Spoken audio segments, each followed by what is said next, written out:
Kanalımdan ve mutfağımdan herkese merhabalar. Evinde çikolatası olan herkese mutlaka bu tarifi denemesini tavsiye ederim. Gerçekten çok lezzetli bir atıştırmalık tarifi vermek istiyorum. Tarifimize hemen başlayalım. Böyle 2,5 kiloluk çikolatalarım var. Bir karesini alarak ince parçalar halinde kesiyorum.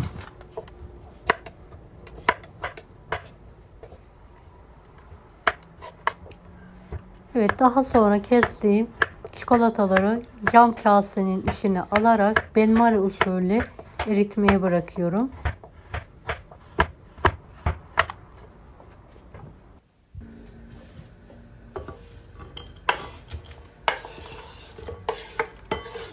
İsterseniz sütlü, isterseniz bitter çikolata kullanabilirsiniz. Ben sadece bitter çikolata kullandım. Evet, erittiğim çikolatanın içine 200 gram fındık ekliyorum. Biraz karıştırıyorum. Gözüme fındık az geldiği için evde ceviz vardı. 2 avuç ceviz ekliyorum. Dilediğiniz malzemeyi ekleyebilirsiniz. Fındık, fıstık, ne varsa ekleyebilirsiniz.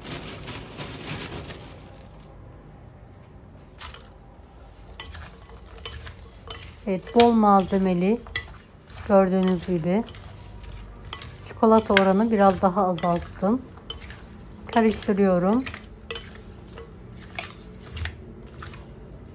Videomu bu kısma kadar izlediyseniz yorum kısmına herhangi bir emoji bırakırsanız bana destek olmak için sevinirim. Evet, bu kıvam benim için yeterli. Kare bir kalıbın içine fırın kağıdı koydum ve çikolatalı karışımın hepsini kalıba döküyorum.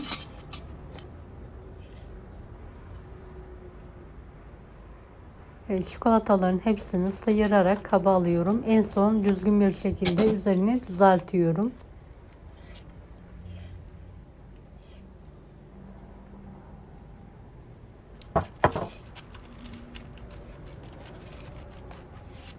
Evet, üzerini düzelttikten sonra kapağını kapatarak buzdolabında donması için bekletiyorum.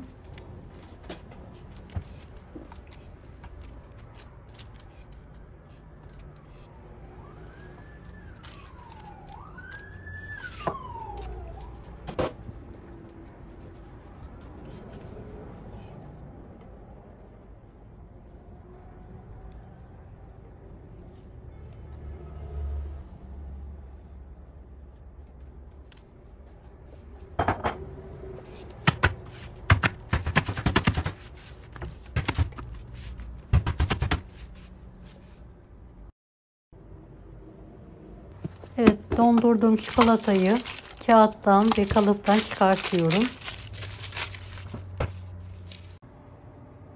Evet, çok güzel dondu, kalıp halinde. Dokunduğunuzda elinize bulaşmıyor. Artık servise hazırlayabiliriz. İstediğiniz büyüklükte dilimler halinde kesebilirsiniz.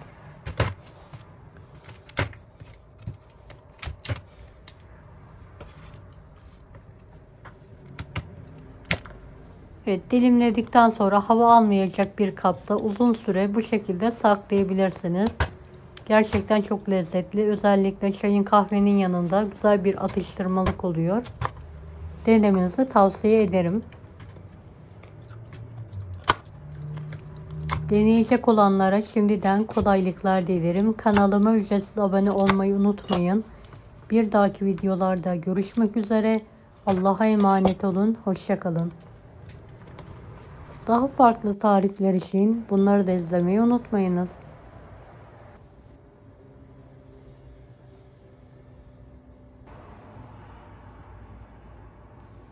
Afiyet şifa olsun herkese.